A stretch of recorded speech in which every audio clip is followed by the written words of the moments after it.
تو اس کی کمپنسیشن پھر آگے آ رہی ہے. فَإِذَا قَضَيْتُمُ الصَّلَاةَ جب تم نماز ادا کر چکو فَاذْكُرُوا اللَّهَ قِيَامًا وَقُعُودًا وَعَلَى جُنُوبِكُمْ. اب ریلیکس ہو گیا. نماز تو ظاہر پروٹوکول کا ہے نا, نہ آپ نے دائیں بائیں دیکھنا ہے, نہ کوئی اس طریقے سے آپ کے پاس کوئی اس وقت CCTV کیمرہ تھے کہ اس پہ نظر پڑ جائے. ویسے امام بخاری نے ایک تعلیقاً روایت لی ہے, سیدنا عمر کہتے ہیں کہ بعض اوقات میں اپنے جنگ کی پلاننگ بھی نماز میں کر رہا ہوتا ہوں. جی ہاں, ظاہر ہے جس بندے نے پوری دنیا کو آگے لگایا ہوا ہو تو آپ سوچ سکتے ہیں کہ اس کے دماغ پہ کتنا سٹرین ہوگا. دونوں سپر پاورز ڈھیر کی ہیں تو ہر وقت اس کو مینج بھی تو کرنا ہے. بعض اوقات جنگی پلاننگ کے لیے آپ کو بڑا کچھ کرنا پڑتا ہے. تو اللہ تعالیٰ بھی کہہ رہا ہے صلاۃ الخوف کے بعد گلٹ آئے گا, ظاہر ذہن میں تو آتا ہے.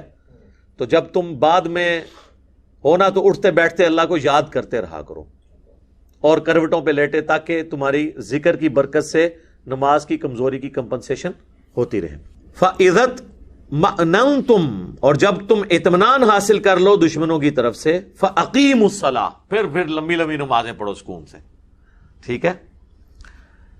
إِنَّ الصَّلَاةَ كَانَتْ عَلَى الْمُؤْمِنِينَ كِتَابًا مَوْقُوتًا بے شک نماز مومنین پر مقررہ وقت کے اندر فرض کی گئی ہے.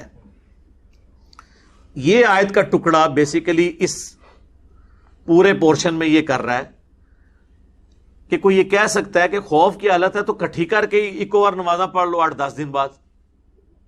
تو اس کا جواب دیا جا رہا ہے کہ نماز میں زیرو ٹالرنس ہے, یہ اپنے وقت کے اندر پڑھنی ہوگی. چاہے جنگ ہے, نماز کی کوئی معافی نہیں ہے, چاہے حالت امن ہے, اس لیے کہ اللہ نے اسے مقررہ وقت کے اوپر فرض کیا ہے.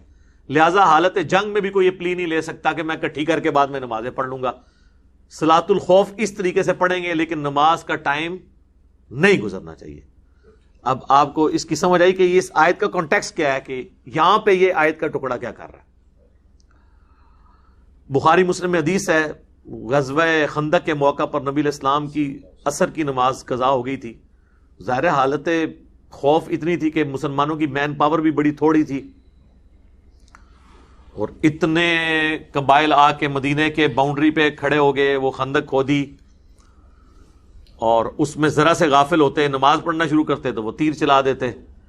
تو نبی علیہ السلام کی عصر کی نماز رہ گئی, اور پھر آپ نے بعد میں رات کے وقت میں پڑھی, اور آپ نے فرمایا اللہ تعالیٰ ان مشرکین کے گھروں کو آگ سے بھر دے کہ جنہوں نے ہماری صلاۃ الوسطی عصر کی نماز قضا کروا دی.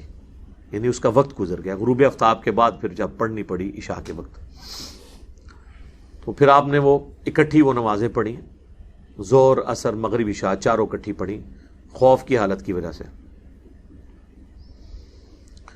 اس آیت کے اوپر انشاءاللہ تفصیلی گفتگو کروں گا, پہلے میں اس ٹاپک کو کمپلیٹ کر لوں.